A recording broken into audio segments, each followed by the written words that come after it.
Milio ya pingu za miguu ilisikika muda mfupi kabla ya kiongozi wa Venezuela Nicolas Maduro kuingia kwenye mlango wa mahakama ya jiji la New York kwa mara ya kwanza.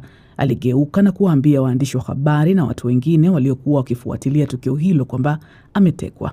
Dakika chache baada ya kuingia mahakamani, Jaji Alvin Hellerstein alimtaka Maduro kujitambulisha ili kesi ianze. Mimi ni Bwana Nicolas Maduro. Mimi ni rais wa Jamhuri ya Venezuela na nimetekwa nyara tangu Januari 3. Nilikamatwa nyumbani kwangu huko Caracas, Venezuela. Jaji mwenye umri wa miaka 92 alimkatiza na kumwambia Maduro kwamba kutakuwa na wakati na mahali pa kuangazia hayo yote.